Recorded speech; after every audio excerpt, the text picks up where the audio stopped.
Before we get into our featured attraction, I'd like to take a moment to recognize the incredible sponsors that helped to bring you this unique opportunity to visit with these two friends and incredible artists.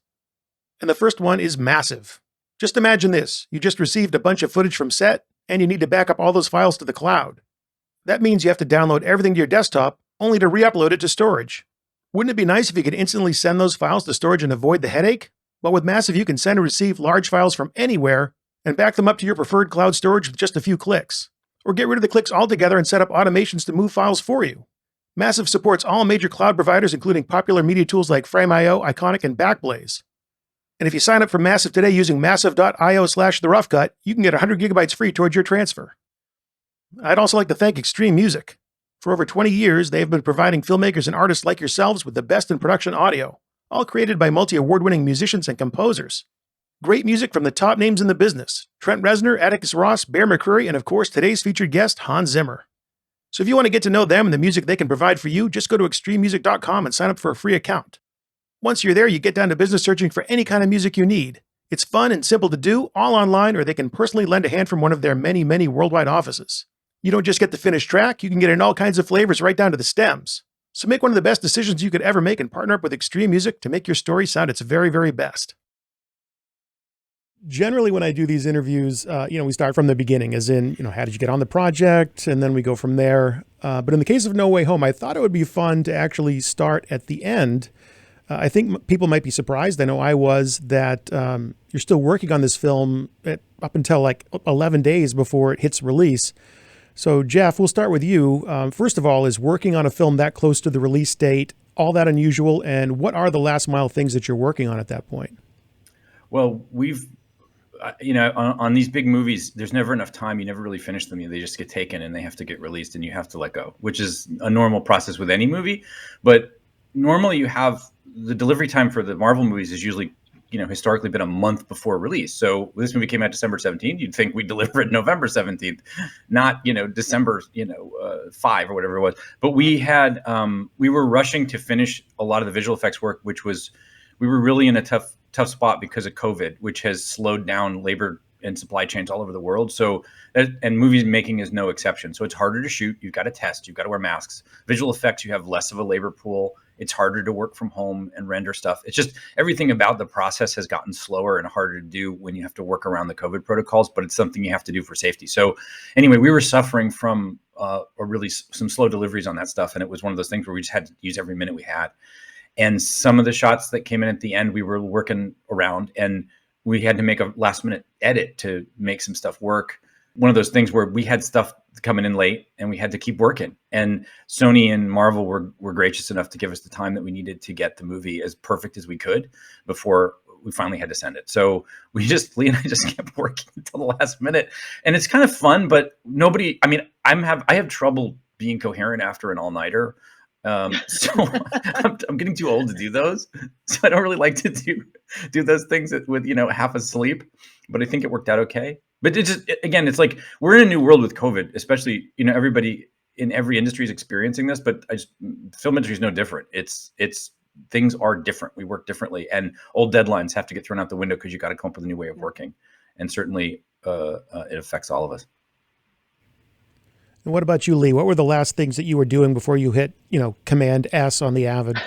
Well, just exactly like Jeff said, it's just like going through and making sure does everything, the last minute changes, does it, make sense? Does it, are we unraveling or, because the other thing that happened was we had already finished our sound mix. So as the last minute visual effects are coming in, is anything bumping with the sound? Because that's something that we can't change. And so just trying to make sure that everything was still fitting in exactly as it needed to make the best movie that we could. Well, COVID aside, and that's a very hard thing to put aside, Leigh, you worked on the last film as well, Far From Home. Any appreciable differences in the process or workflow between these two films that you noticed? COVID had a huge impact just because with visual effects. That was the biggest impact. And of course, during shooting, like Jeff has already said, testing and, going on set and everyone's wearing masks and, just being very careful. And you have the safety people handing out masks and sanitizer and stuff, and like that was the biggest change.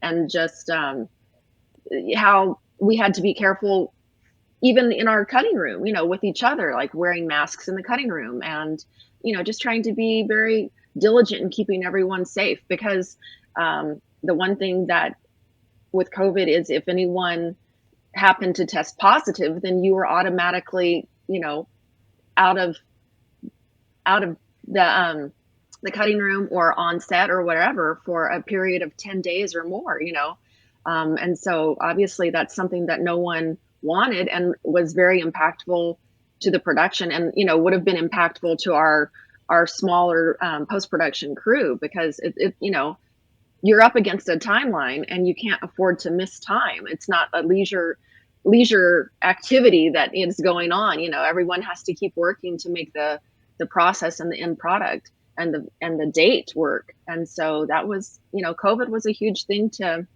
as far as the last one to this one, that was the most impactful factor, I would say, that, occurred, and that made the most difference. Well, now that the film is out, there's a blog that I read. This might shock you, but now that the film's out, there's a lot of blogs about your movie.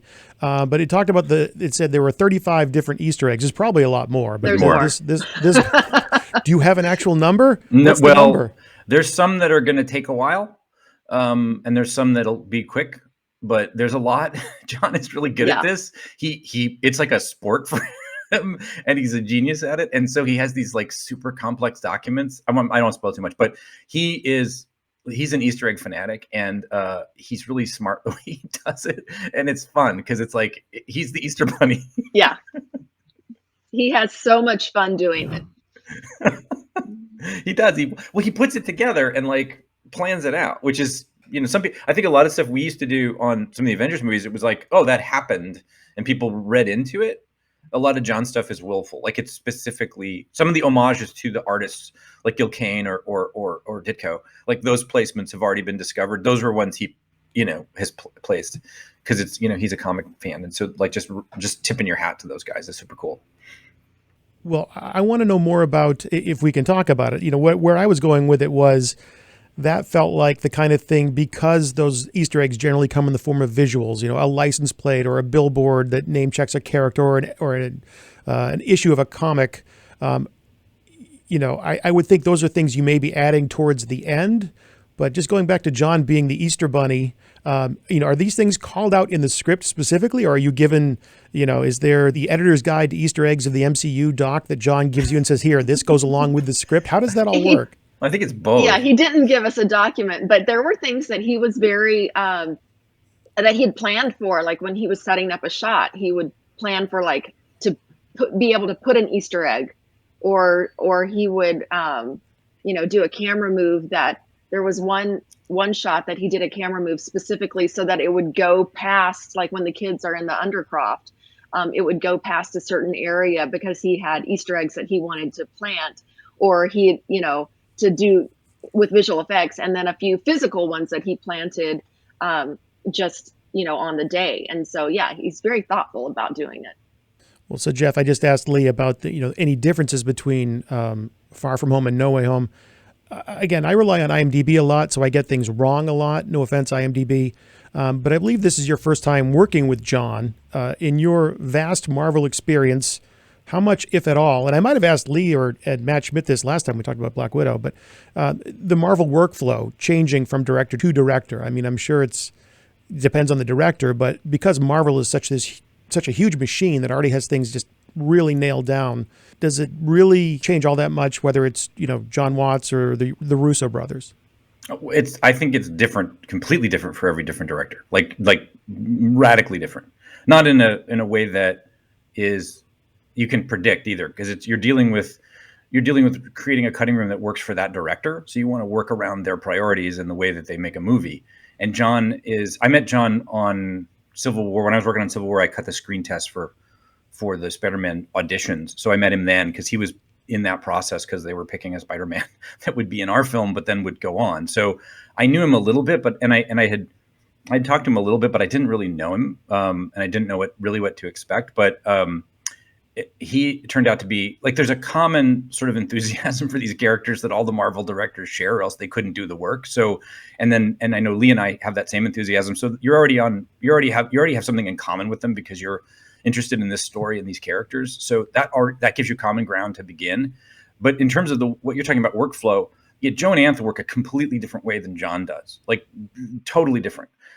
It's like, one's not better or worse. In fact, every director I've ever worked with has had his or her own discrete personality to making the film.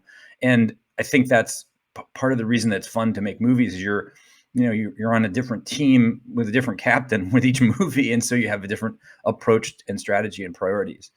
But John's very meticulous and very methodical about how he does stuff.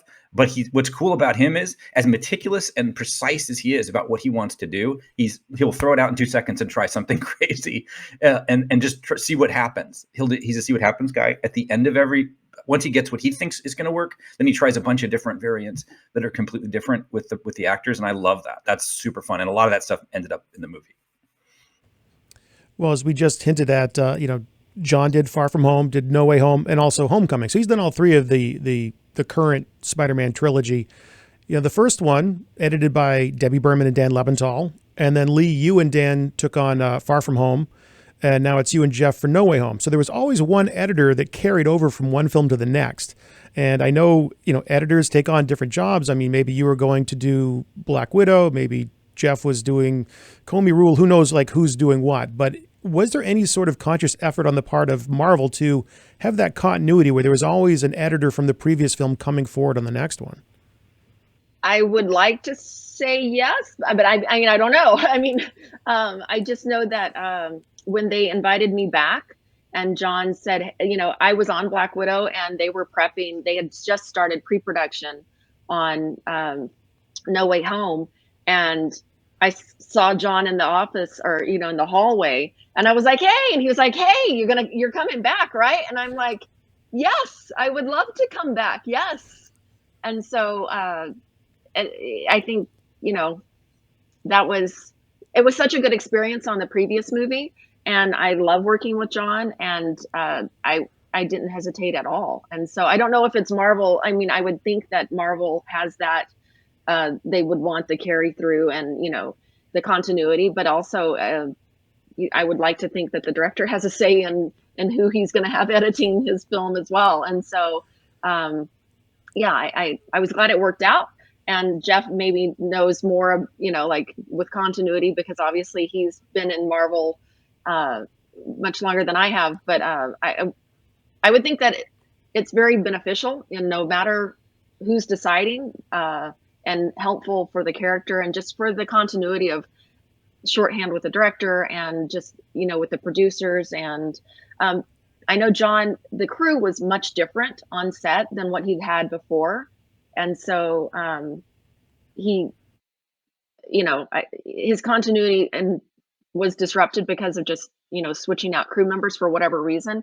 But I know that everyone had a great time working with him and loved working on the movie. So also remember too, this movie, the start of this movie was really strange because of COVID. It was all the dates on these things. Like Leigh was on Black Widow, which was supposed to come out. When was it supposed to come out? It came out a year after it was supposed to come out. So all this disruption in release schedules and who is available to cut was, was sort of unbelievable. So things were, if you had a plan, it was hard you didn't have a plan. It became one of those things where, because in the early days of Marvel, it sort of weirdly became character based. I took Cap, I was going to do the Cap movies, and I stayed on that run and ended up, doing that run. So you kind of would maybe hook up with a character and stay with that character, which was very valuable, because then I could be like, oh, he knew this, he did this, and I understand where he's coming from. And I think it is healthy to have the same editor work, with this on the stuff. But again, schedules change, and you can't always wait, for a particular project. So if you can fall out of sync really easy. And with COVID, that made it even harder. Well, not to dwell too much on the people that you've worked with over the years. And again, quick tangent, Jeff, is this number 10? Is this the 10th Marvel film for you? I don't know. I have to look at a piece of paper, Okay, but it's like 10 or 11 or something. I don't it, know. it's up there. It's all one big But movie. yeah, the Ford cinematic universe. You've both worked with some of the same people. Editor Matthew Schmidt certainly comes to mind. Leigh, you co-edited Black Widow with him, and Jeff, you did a lot of the Captain America movies. But according to IMDb, again, we'll see how this goes. You two have never worked together previously, so I can't believe that. Tell me that IMDb is right or wrong, and how is that possible that you two have not worked together previously? Well, how is it? Well, we've both been very busy. Okay, Yeah. fair enough. So, well, I worked with Leigh.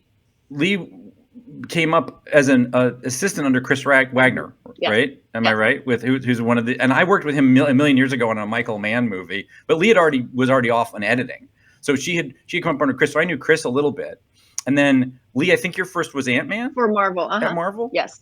So she came on in Ant-Man. I was on Civil War. So, and then Matt ended up on Black Widow with Leigh.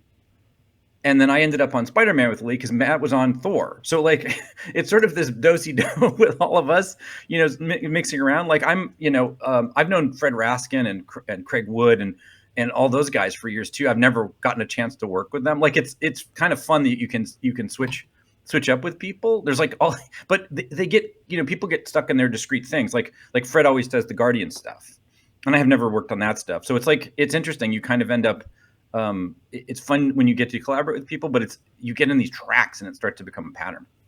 So Leigh, now that you two are actually working together finally, what do you talk about when you get together for the first time on this one? What discussions do you have, at least in regards to, what's top of mind for both of you in terms of any concerns and considerations you needed to take into account going into the film, whether it's stuff in the script or just in general, your processes together? What do you discuss going into this project?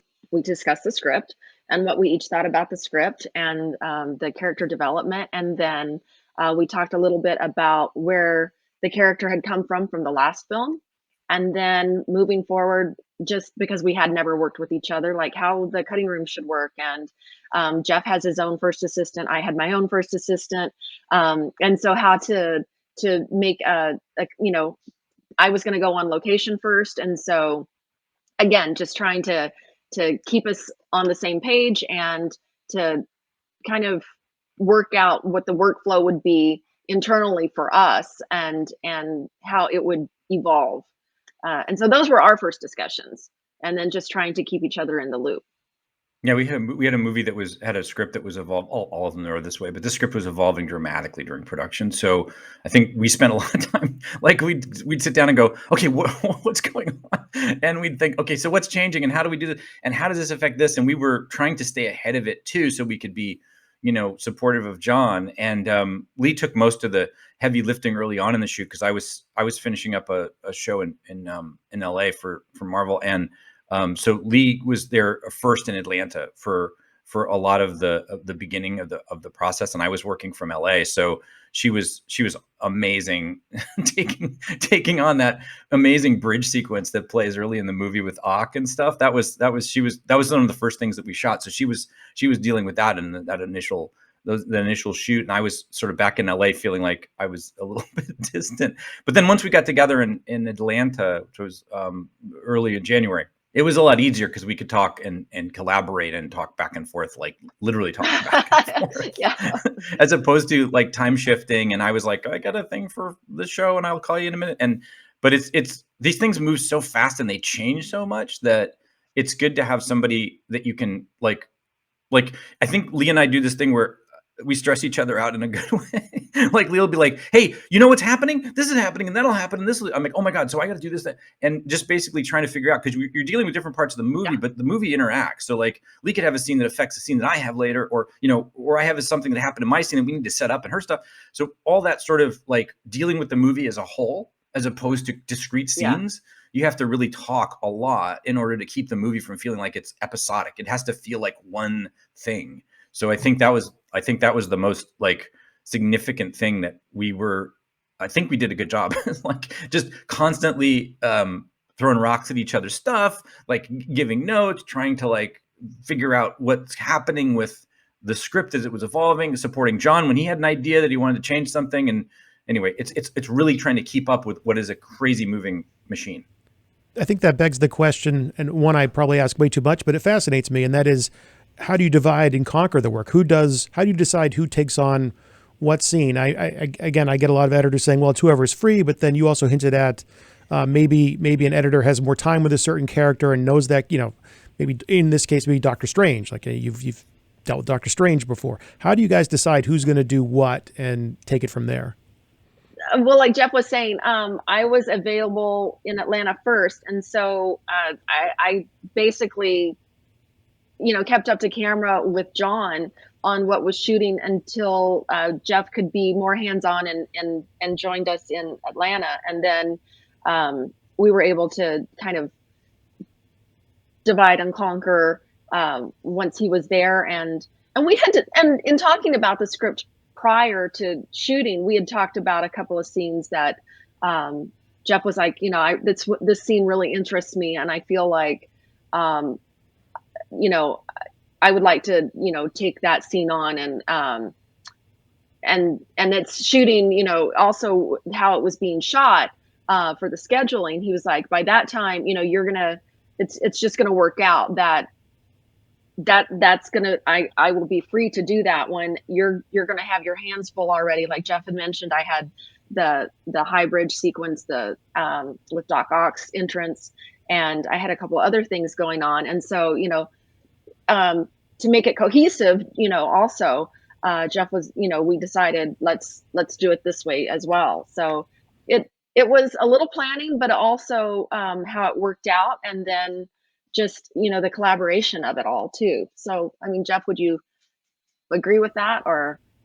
Yeah, that's totally. I mean, well, one of the things too, Matt, Leigh and I talked about this early on, and one of the things that I don't know if I've learned it or just something that I prefer over the course of these films is I don't like to break stuff up to where, I'm cutting scene A and then Leigh's cutting scene B and I'm cutting scene C. Like, I like us to each have a run so we can work the shape of it narratively. Like, if she only has one scene and then I have another scene, it becomes like, well, I did my scene. Now what is your scene? And like scenes are short in these movies, and they also relate to each other. It's all about transitions and pace and connectivity. And there's also narrative ideas that are being expressed in these blocks. So in this movie in particular, the movie is really, it has a different tone in the first half than it does in the second. So it almost felt like we need to keep this stuff together for one person to work at the beginning, because it's this rapid setup of stuff, and as you set the villains up, and as you start to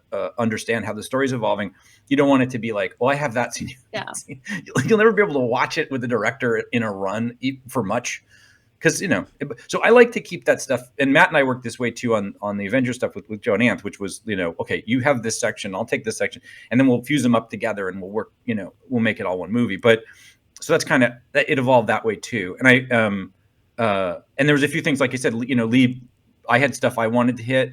Leigh was really big about cutting. She wanted to cut the epilogue, which was something she was interested in doing. And that's one of those, it's an amazing scene at the end of the movie. It's awesome. I'm not going to spoil anything. Don't worry. I'm not going to say anything, but it's super emotional and devastating. I love it. But I'm not going to spoil anything. But like, so part of it's like your preference and what excites you about the material. And also part of it's like just utilitarian, like the director needs to work on this section and then he's going to work on this section and we're going to jump back.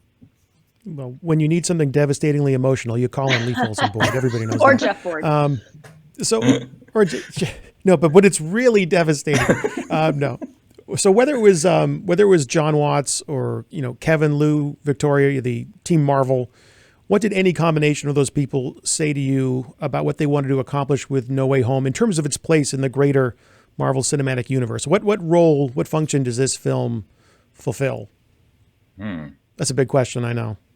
Well, I think it's the thing is, we always approach this almost like we had to approach this as the third chapter of the Homecoming trilogy. It is not some kind like that was our rule to keep us grounded. If it wasn't, this was something the audiences would reject, because the only way this works is it's a narrative conclusion to John's trilogy. And if it isn't, then it's just it's just some gimmicky thing that doesn't matter. So it had to have character dynamics that allowed that to feel like a closer. And again, not ruining the movie, but there is an element to the film that John wanted to do that makes it work. And it's a very simple one, but it's basically it's the completion of the Spider-Man myth in the Homecoming trilogy. And to do it this way over 3 movies, as opposed to the way you'd normally do it in the first, that's big brain stuff. And I think, hats off to John for that conceit. But that's how we approached it. And by the way, we never got any pushback like that. Everybody else just like fell in line on that. That was something that I think John set up early on, but the rest of the team didn't go, oh, wait a minute, this fits into the grid rooms. None of that. We didn't get any of that. There's none of that. Every once in a while you kind of go, I better watch Loki because something happened there. But you can't do that. Like, that's one of the things I think that Kevin's good at is make the movie, right? There's a greater thing that's happening, but right now the audience is sitting for this movie. They're not looking at the whole thing at once. It should fit in and not like blow the continuity, but it's always important to make the film you're making and not the greater film that exists over 25 movies or whatever. Who's counting? Well, I'm glad you brought up Kevin, because I did get a little help with these questions. Somebody gave me a few to ask you, and one of them, I can't believe I've never really thought to ask this before with all the Marvel stuff that we've talked about over the years, and that is, what's Kevin's presence like in editorial? Does he hang out in the edit bay with the director, or is he just so busy with the greater MCU stuff that you only see email notes from him? How does he interact with the two of you? Kevin is very hands-on. I mean, he's a hands-on producer, and but he also affords his directors the time and the space to make their movie. And I think that's one of the things that's so great about Marvel, is because he is very respectful of each director, or at least the ones, that I've been a part of. And once the director presents their edit, and then the producers are invited in, then that's when, Kevin will give his comments, and start, the editorial process with the directors, with the editors, with the creative, the other producers, and the creative team that, ends up getting their hands in and helping to tell the best story that we can tell. But he comes in the cutting room, COVID permitting. But he's also giving notes and emailing with the directors, and again, it's just a tremendous amount of respect for the movie, for the individual, for the directors, and to the editors. I mean, that I feel I've never felt otherwise. And he's always, when there's an issue or a problem, like Jeff has mentioned before, Kevin is always like, what if we did this? Because it's like, he's got the big picture, and he knows, all the other movies and the tie-ins and stuff like that. And so he's like, in Loki, as an example, like they had this comment, so maybe, I don't know, is that helpful for us here? Like there's always something that, Kevin says that, no one's thought about, or, and everyone is like, of course. So, I mean, yes, he does come into the cutting room. He's very hands-on and has brilliant ideas. Well, he's an editor because it's what he's doing all day. He's reading scripts and saying, do this, don't do that. Do this, don't do that. And he's looking at cuts going, do this, don't do that. I mean, he's basically doing the job of an editor in terms of the assessment and the approach of what to keep and what to dump, and how to, and prioritization of narrative stuff. So, and because he does that, his muscles are really strong in that way. And I remember we had one of the notes we got was, the end battle's great in this movie, but it's a little long. What can we do? So we ran it with him, and he's go, that shot, that shot, that shot, that shot, that shot. I'm like, okay, so give me 5 minutes, do it, watch again. Oh, it's better. And not only that, it feels shorter, but it's not that much shorter, but it feels shorter because he attacked these transitions that were, they were nice shots, but But it was great because he had the objectivity. We had been working them, and you get to say, oh, I love this shot, it's so cool. But he's like, you don't need that, you don't need that. And if he's saying it, you're like, well, he's as invested as we are. He's not just blowing this, out there and saying. So that he's a huge asset. He's great to have in the room. And we had him a little bit on this because of COVID. We did some Zoom, and I don't know, I don't want to speak for Leigh, but I hate working Zoom. I hate working like over Clearview. And I need people in the room. You can feel their energy, you have the conversation. It's so much harder to make movies separate. I think movies suffer separately. Yeah, and this one they made an effort to be there, and it helped the film immensely. I mean, having Kevin and Amy and John in the same room for the period of time we could do that under super strict protocols and all that stuff.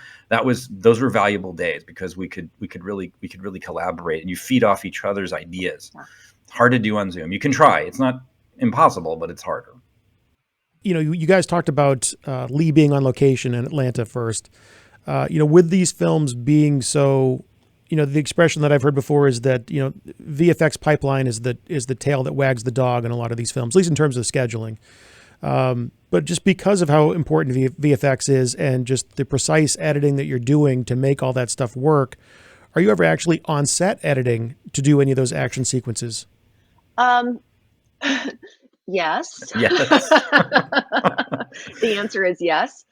Jeff and I both had a fair amount of on-set time. We also took advantage of the video tap, and were able to grab from the video tap so that if John had something that he, was trying a new lens or wasn't certain about, whatever variable, we were able to cut something for him and then show him either like straight away, either from our editing room across the street from the studio in Atlanta, or going on set and being on set with our laptop or with a full editing system, as it turned out in one instance, and able to call him over when we cut the shots in, and so he could see. Like there was definitely some things earlier on where he was trying different lenses, and he wanted to make sure that the lens look was exactly what he wanted. And so it was like, I would get a text from John saying, hey, can you grab what we did today and can you have it cut and show me tomorrow morning?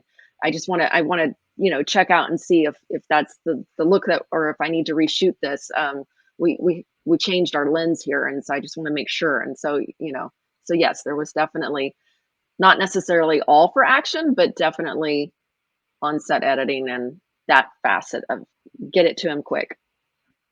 It's a big help in reshoots. We did it on set and reshoots a lot because when you're shooting reshoots, you're usually matching into existing photography. So everything's about matching in terms of like you can't reshoot the whole scene. You can just patch. Sometimes you want to get in there and just deal with part of it. And if you can match that against what you've already cut on set, then you're good, and then you can kind of refine it, and it helps the director feel more at ease, because you don't want to see it the next day and go, oh my God, Dr. Strange's cape is wrong, or whatever it is. You have to know as you're going along. And John likes that and that fast feedback. And so we had a system on set where the video tap would drop it. We'd pick it up on a network on our Avid that was on a cart, and the Avid would grab the clip, and it would take a second to transcode the clip. And by a second, I mean like 20 seconds, which on set is like a lifetime. Yeah. You're 20 seconds with the whole crew going, when do we see it? And you're like, oh my God, I'm working. Give me a second, man. It's transcoding and it's pretty fast, but oh my God, you guys can't wait 20 seconds before I can cut. Yeah. But it was great. It was really helpful. We did it a lot for reshoots, right? Yeah. We were like, I think and so Leigh would have one day and I'd do the next day, or I'd like one scene in the morning and then Leigh's scene would be in the afternoon. We'd switch off and have the same onset cart. We just, be like, now here's yours, editor, and here we go. We got to know our first AD very well, because he was always the one over our shoulder going, do you have it? Do you have it? Do you have it?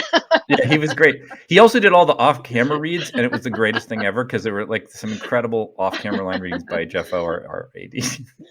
It was fun. Our reshoots were actually really fun. Yeah. We had a great time, but we did a lot of matching, so it was hectic. But the on-set Avid is like just a godsend. Oh yeah, yes, instrumental, 100%. So the nice thing about these movies is if Doctor Strange's cape is wrong or something, you make a mistake, you can just call it an Easter egg and move on. So you got that going for you. I don't mind if you see that later. Totally going to use that, Matt. Be my guest. It's the least I can do for What the does that two of you. mean? Take that idea and run with it. What does it mean that his hands are in a different position? It's an Easter egg. It's all intentional. So you got to know the AD very well, which is nice. How closely did either of you work with the stunt coordinator? I believe it was Jackson Spidell, and the stunt viz when crafting the action scenes and editorial. Is there any kind of relationship between you and the stunt coordinators because of these types of movies? Well, I mean, you kind of interact with everybody during production. It's like a big family, and everybody kind of interacts all along. But with this movie, most of the stunt viz stuff, that stuff was really for like laying out the blocking early on. And then what we do on the day with the actors, because there was a couple of fights with Willem and Tom Holland that were pretty intense and carefully choreographed and hard to shoot. Those were, there was stunt viz to map it, but for the most part, once we got there on the day, it got reblocked using the stunt viz. And then it was some interaction between them over the course of shooting those fights about how to pick stuff up. And then at one point, Willem hurt his wrist and we had to reconnoiter the shooting because they had to put a brace on his wrist because he strained his wrist. So now we were thinking, we have to shoot around this. So that kind of stuff comes up, and you have to everything happens on a movie like that where you're like, okay, now we had a plan and now we got to change the plan. So there was a little bit of that, but yeah, it's one of the things I love about the Marvel movies and just filmmaking in general is your collaboration with the whole crew it's a lot. I mean, nobody's hiding out doing their own thing. You're all connected. So what the DP's doing and what the director's doing and what the stunt coordinator's doing and what the actors are doing, we're all collaborating, and sometimes directly, but you do interact constantly. Well, let's talk a little more about the collaboration part between the two of you. You already talked about, hey, there's, script changes are happening. We have to keep track of this stuff. We have to, I think you used the term, gently throw rocks at each other's stuff to try and get to a place where everything is working cohesively, like it's, we were together the entire time. How do you collaborate, putting aside whether it's Zoom or in person or for whatever reason, how do you collaborate during post so that you are in sync? Do you do things like watching dailies together, even if it's not, footage from a scene that you're going to be doing? Do you meet together with John? Do you meet separately just on your scenes? How do you stay in sync throughout the course of post-production? We didn't watch dailies together, but we did talk about dailies, and whether it was Jeff's scene or my scene, we would share our thoughts on the dailies, and then like Jeff mentioned earlier, just once we had something cut, just sharing. I would invite Jeff in and say, "Hey, can I show you this?" And he would do the same with me. And again, John just saying, John was very eager to see scenes early on. He was seeing things almost on a daily basis, because, like I said earlier, we were either using video tap, we were cutting on set, or he was just, the way the movie and the characters were interacting and everything, he just wanted to see things as early as he could, and also just to get a grasp on how visual effects were going to go. So we were constantly getting feedback from John, which was great because that helped us refine so that the cut was that much closer to what he wanted, for when we presented it to him. And I mean, we just trying to collaborate, like we've said before, like when a scene came, whether it was mine or whatever, Jeff would say, "Hey, did you happen to see this part in the dailies?" And I would say, "You know what? I didn't see that part. I'm going to go back and check it out." Or and just trying to be as cohesive and collaborative as we could, keeping the story tight and the character development totally going in the arc that it needed to be in. Yeah, John was really good about, he had a system where, so we would go into Leigh's room and I would sit on the couch and John would sit in his place and Leigh would run her stuff, and we'd talk about what we liked and what we didn't like, what we thought would work and what didn't work. Then we'd do the same with me. I'd run my stuff and Leigh would come in and sit on the couch and John would be on the, and then they'd do that with my stuff. And then that way we could kind of it'd be like a second audience, feedback thing, and then do notes. And then we would have previews and sessions after the previews. We did do previews, and that's the other thing COVID is weird about. So in a movie like this, you do a preview audience and you kind of you want to feel like reactions and people laughing and having a good time. We had people like separated by 5 seats with masks on, so it's not that super audience experience you'd expect, and still tested really well. But it didn't have the audience's energy wasn't there because they couldn't. I mean, you're basically watching it by yourself, and you can't have normally we do with Disney employees or Sony employees so that it's covered, so nobody can actually leak anything, and we trust them, and so that's where we get the audience pool. But imagine if you were invited to an audience screening, but you can't bring anybody, and you're sitting by yourself and you don't know anybody else, and you're 4 seats apart with a mask on. It's like, enjoy. So we had our previews and they were super valuable. So after the previews, Leigh and John and I would sit down, and those sessions, I think, were probably the things where the movie moved ahead a lot, where the 3 of us sort of went over what we felt worked and what we felt didn't work. And we'd like measure what he was into and what he wanted to do with it. And then after that, we'd have a broader discussion with the studio, with Kevin and Amy, and we would talk about, what they felt about it. And everybody, it's funny when you do this stuff, everybody ends up with their specific, things that their clarifications or confusions.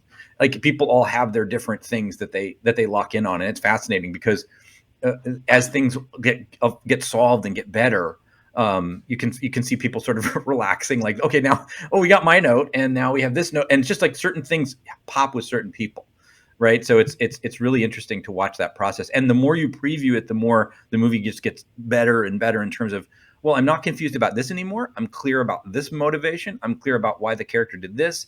And almost exclusively what we dealt with in our previews was cleaning up the story, making the story clear, but not clear so it was stupid. Like you want it to be, you don't want it to be so simple that it doesn't have complexity emotionally, but you also want it to be, you don't want the audience kind of like being like, I don't really understand this, because if certain things, if they don't understand it, they're not going to be as plugged in. So I think, our collaboration revolved around putting 3 heads together to solve clarity issues while keeping that emotional complexity that the movie has. So, building on that idea of keeping the audience, keeping them up to speed and so they understand everything, I think a more meta aspect of that is a film standing on its own within the 2 other films. In other words, I don't know that you 2 probably gave a ton of thought to someone seeing No Way Home that hasn't seen Homecoming, or certainly absolutely. You did. Okay, so then where I want to dig in on that is the open, because I think that's a place where we've got to pick up where we left off. I mean, the last film ended up with Mysterio told the world who Spider-Man really is. And I want this film to move. I want it to be quick. I want to get right into the action. But at the same time, I have to educate the audience on where these characters have come from. And I would think the opening of a film, of any film, but certainly this one, presents quite a few challenges in that regard. So tell me a little bit about how the open might have evolved over time. Well, when I started before I even started, I can't remember, we had a call with John and he sent out an email with some things he was thinking about on the movie. And one of the things was, he was talking about an opening that felt like the montage in Goodfellas where Ray Liotta's making the spaghetti and like helicopters are coming, and like the idea of like this just relentless Scorsese-esque montage where it's just pushing. And I love that idea. And also, he also had early on the Izimbra, which is a talking heads cue that we have in the movie. And it was sort of like, you start with little pieces like that, right? That's like, okay, I'm thinking, this with the director going, I'm feeling this, I'm feeling that. What are the pieces we've got? And so using those to start, he did a sketch, and John does these sketches where he takes the storyboards and he cuts them together and he does all the voices and he does like a sketch of the scene. And it's really cool because you go, oh, I kind of get the rhythm of what he's going for. It's not something it doesn't become literal. It just becomes that sort of a vibe of like kind of the pace he's looking for, which is super helpful. And they're really clear. So all that stuff contributed to the design of that opening. And I think everybody knew that we needed to really land where we were coming from for people who hadn't seen the earlier films. Or if they had seen the earlier films, people don't always remember the way that we're dealing with this every day. Yeah. And we watch the movie 1,000 times. So we're like, oh yeah, of course, remember what happened at the end of that one. And other people are like, I kind of remember. Yeah, they said he was Peter Parker and it was a problem, but like the details of it, it can, you need a refresher. And so we played the end of the last movie up to where we wanted to pick it up. And then went into this montage of the fallout of everything that happened once he was outed. as Spider-Man. And that was the idea, was that's the pressure that's put on him to go to Doctor Strange that starts this story. But if you shortchange that opening stuff, we tried it shorter in some previews, and we found that, that the audience needs to understand where each of these characters are, so they understand the impact of their relationship with Spider-Man. That his relationship with these guys is hurting them to some extent. That's what motivates him to ask for help from Doctor Strange, which unwinds the whole thing. So it really was a critical design element in the movie to really set up how Spider-Man's relationship with his friends affected not only him, but his friends. Well, putting aside the open, because that is a unique component of the film, you talked about montages. Montages always kind of interest me because you wonder how scripted they really were. I mean, it's a way of compressing time and getting the story from A to B very quickly. But you always wonder, like, well, what were the editors given to work with? Is it just a paragraph in the script that says this is what we need to show here, and then you're given an armload of dailies? Are you given more than you could ever imagine? Are you given just what you need for that? Let's key in on the college rejection montage. There's your spoiler. They don't get into the college they want to go to. Well, that was actually in the original conception. The letters were received in and around other story points. Like the thing was longer. There's more to the opening than is in the movie. We compressed it to make it, land the way it needed to, but there's more to it that we took out. And the letters used to be interleaved with other things that occurred. And then in our new design of it, we placed them together to get the concentration that we needed to get them into the diner for that conversation where they get rejected. But so that thing went through a lot of different iterations, it changed dramatically. It went from much longer to much shorter. Mm-hmm. It was probably, I don't know, but there was significantly more material that we took out in that section. So, and that's typically the way it works. They're scripted like scenes. If you're talking about like long narrative montages like that, they're scripted and you just don't know, you end up, compressing them. And then, like Leigh has another montage in her sequence that was more like as a transitional montage, so it doesn't have where they're trying to put together stuff in the Doctor Strange's basement. But they're scripted. It's just that you end up really compressing. So with two films prior to this one, at least in this particular trilogy, anyway, we'll say, do you have sound effects, footage, backplates, any kind of VFX, lines of dialogue, anything like that you could repurpose from the first two films for No Way Home? Well, yes. I mean, there were some stock footage shots that we went through. We did end up using a couple of shots from one of the previous movies, just as for New York atmosphere and flavor. But I mean, it seems like we usually are able to use effort sounds.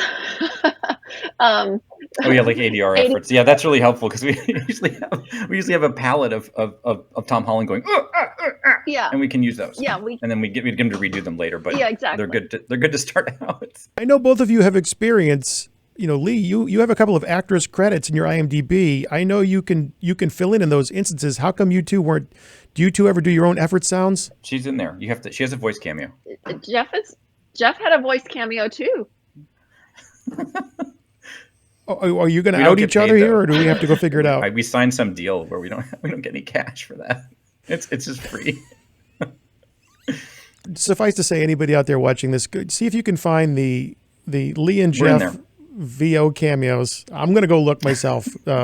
We've done pretty well so far about not really spoiling anything. Maybe we'll try and keep to that. It can be hard, but we've talked about montages, in VFX and how important VFX are to a film like this.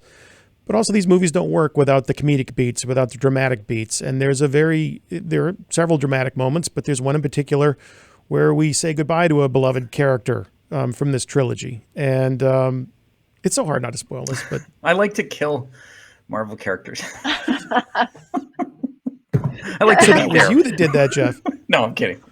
But yeah, I did that one.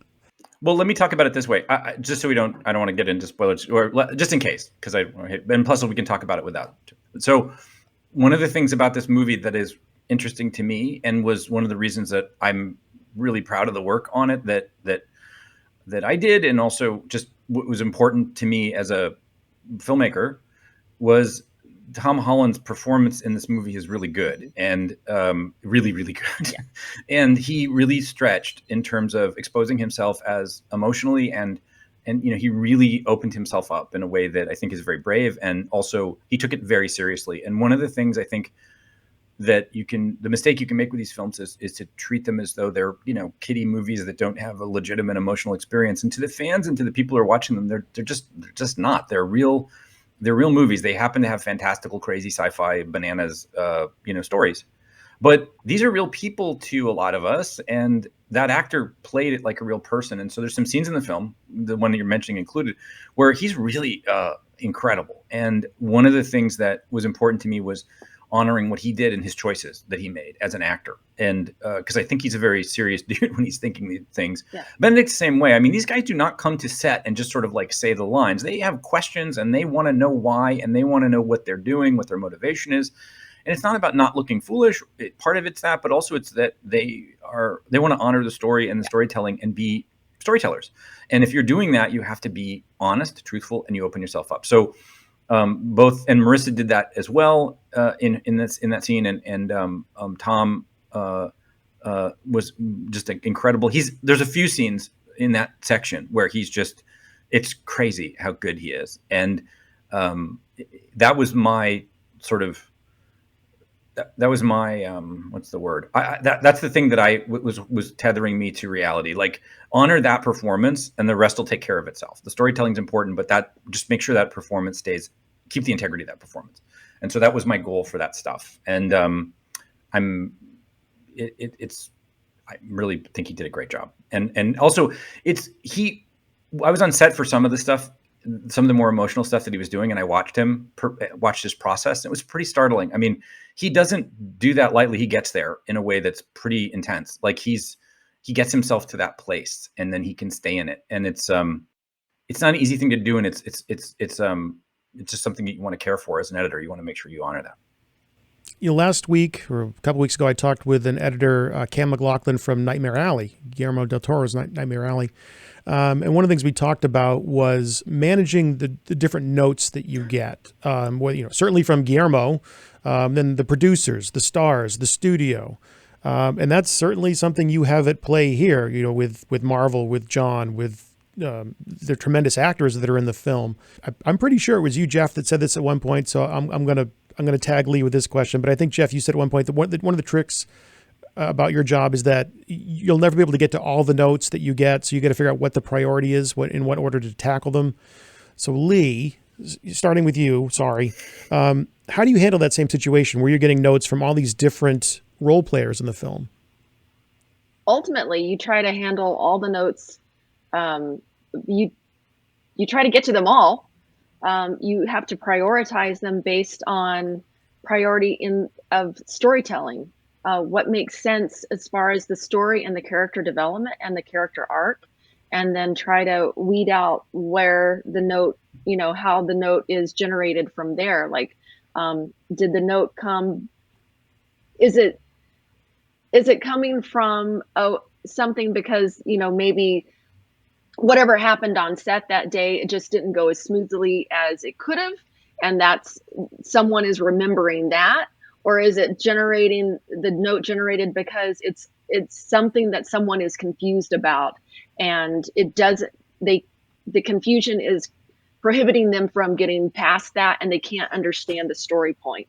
And I think those are the notes that you tackle first, for confusion, and how best to motivate the character in what they were doing. Like, if the note is, this doesn't make sense, why would this character do this? Then that for me, that's the note that I'm gonna have to tackle first, versus why does he pick up a cup? I don't know why he picked up the cup. He picked up the cup. That's a continuity thing that we'll try to get to it. But the story, the motivation that is like key to the story point, like that's one that, needs more attention.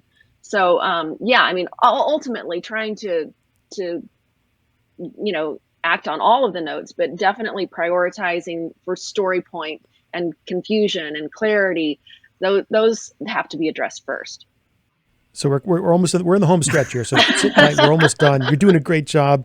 By the way, Matt, I got to tell you, Matt, I've listened to a lot of these that you do, the rough cut. I listen to it all the time, and I love it. It's a great show, and I hear people that I know, but also I learn something from it because, you know, we don't ever get to interact with our peers that much because we're always working, and you very rarely get to drop in on somebody else's editing room. So when you hear people talk about their process and stuff, it's super interesting. Especially like I listened to Craig Wood and Tishner talking about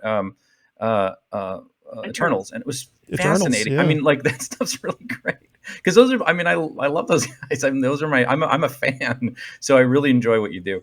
Yeah, absolutely. I'm happy to take a quick tangent on that. Thank you. It's a public service for editors that I do this. Or now you totally threw me off with those kind words. Nice going, Jeff. No, I lost my place. You say we're in the home stretch. And all that. Yeah, that's all we remember. We are in the home stretch.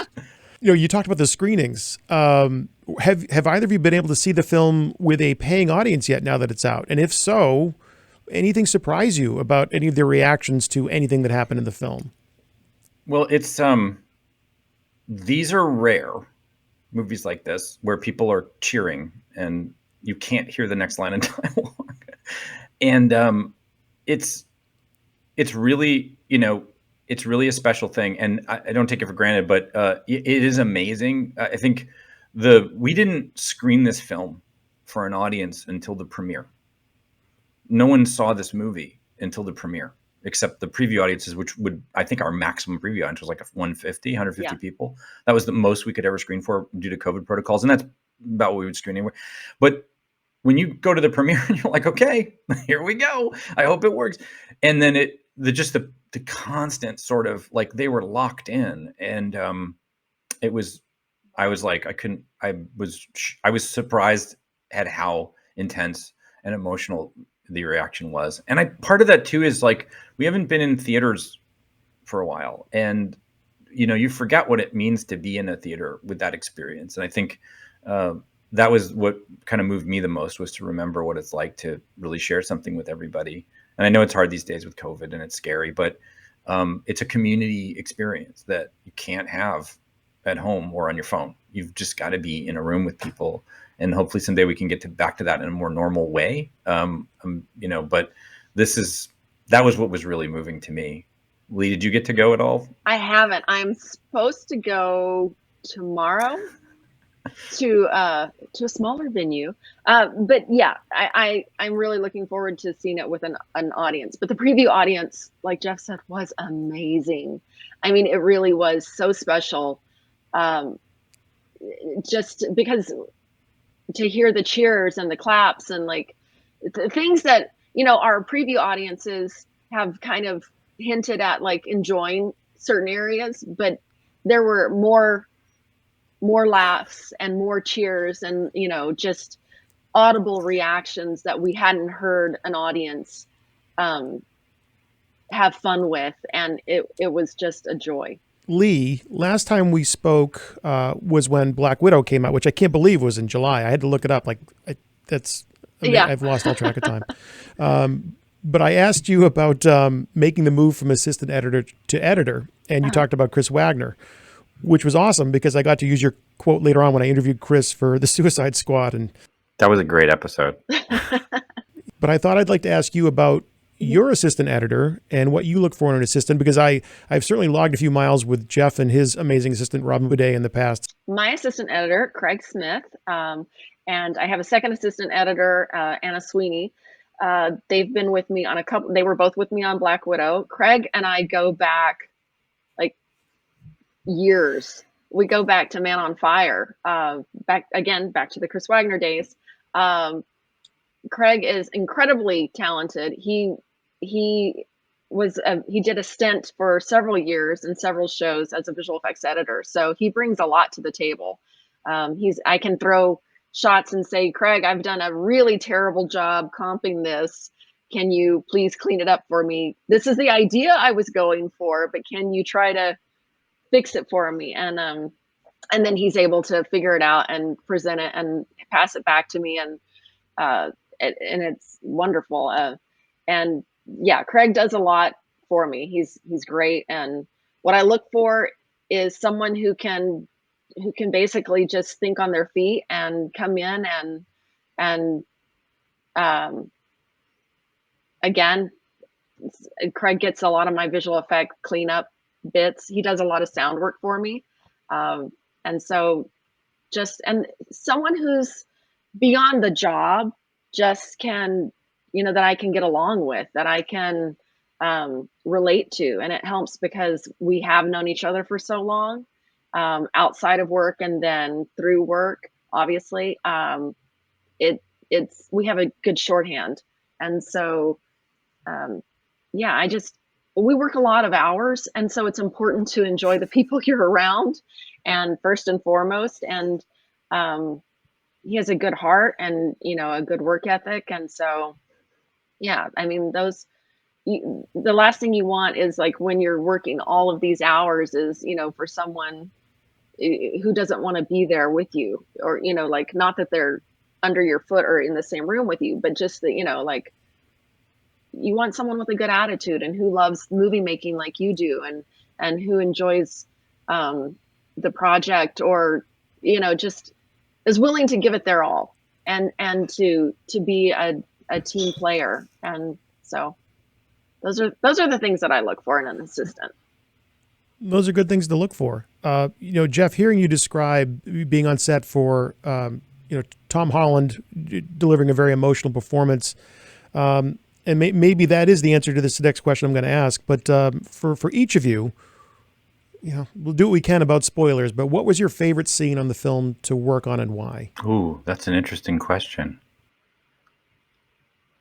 Well, I'm not gonna spoil it, but I will say there's a scene in the film with that involves Ned's grandmother, and this scene was shot.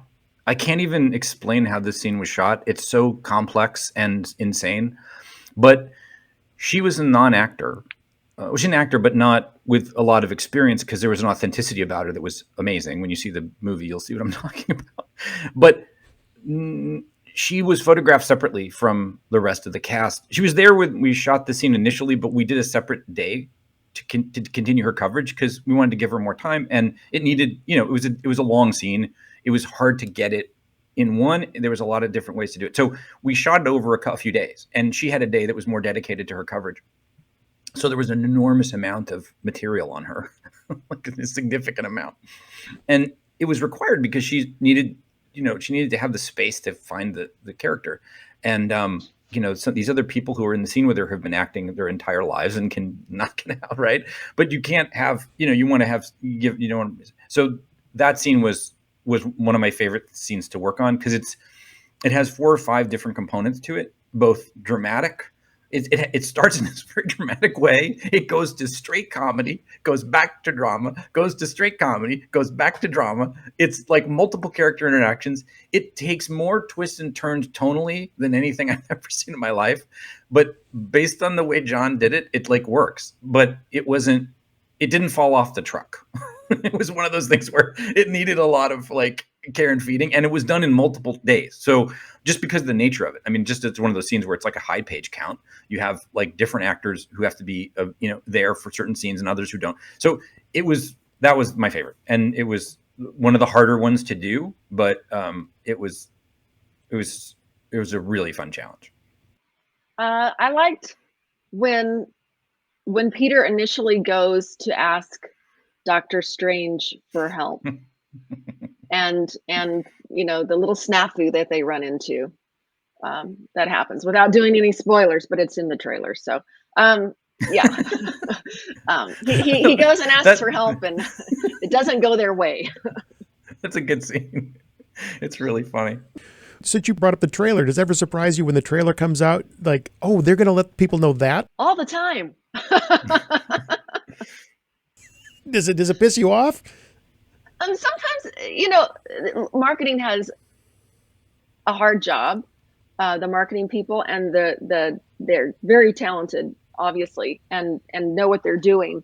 But sometimes it is a surprise what they reveal in a trailer, and sometimes you're like, oh my gosh, I can't believe they've done that. Like, but somehow it all works out, and it's a hard call. I mean, they have to keep teeing it up to entice people into the theaters, and so yeah, I mean, sometimes it's just surprising, I guess. I mean, it's nothing to get upset about, but sometimes it is surprising. Well, I always find that, we've been living with the movie so intensely every day. Like, we watch it every day. We're in it every day. It's the most important thing to us. And then the marketing guys, they have to think about it like, oh, the world doesn't know this exists. Like, you've got to tell them this is here. And there's no way they know it's here unless that you shout it out. So when they yell, sometimes you're kind of like, wow, do you have to hit it that hard? But then, obviously you do, because there's people are dealing with a lot of choices about what they want to see entertainment wise. And, so I'm always sort of like, sometimes I'm grateful for their objectivity. Sometimes Yes. I feel like it's a little bit like on the nose, but at the same time, they know what needs to be done to get it there. And, you got to trust them. Well, I can't let you go altogether without asking a couple of one or two fun questions. We'll see how they go. If the first one doesn't go well, it'll just be one. But I think I sprung this on the Loki team.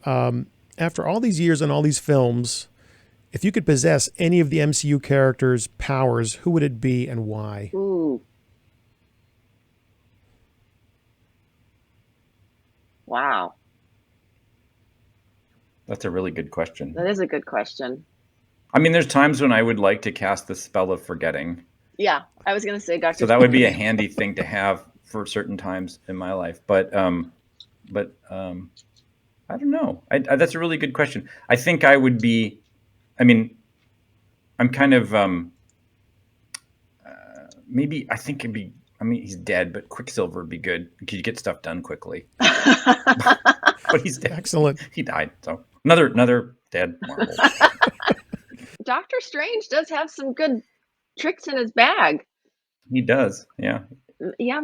I'd like that cloak. I would love that cloak. That would be amazing. I could fly to work. Yeah. That'd be awesome. Miss traffic.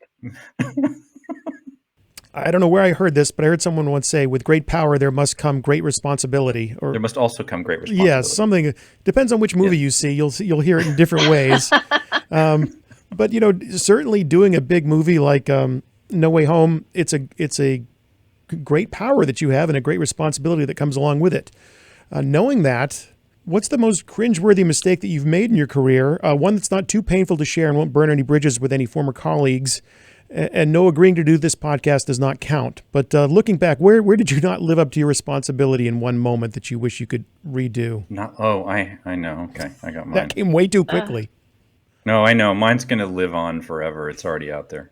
So I have a save for this one, which I've prepared. But yes, in the Endgame final battle, in the background of one shot, you see what appears to be Scott Lang as Giant Man pushing a Leviathan into a portal, when in fact Scott Lang should be in the truck dealing with the time machine. These are spoilers, by the way. And my save is, how do we know Hank Pym's not there? And maybe he's Giant Man at that moment. How about that? You want that one? So anyway, yeah, it's a massive continuity error that we all missed because we reordered something at the last minute. And it's in there forever. And it's been called out before online. I'm like, whatever. I got to live with it. But I'm good with it. That was a huge blunder because I should have spotted that. And I didn't spot it. I was like, it just went right by. But, listen, continuity is for, people who just don't get it. Like, no, continuity doesn't matter. Who cares? You want the emotional continuity is all that matters. You're not going to use this. Of course I'm going to use that. Can we cut that part out? Why? That's the best part. Continuity doesn't matter, says Jay Ford. Emotional continuity is all that matters. It's perfect. It's true. I believe it. You on board with that, Leigh? So can we cut this out?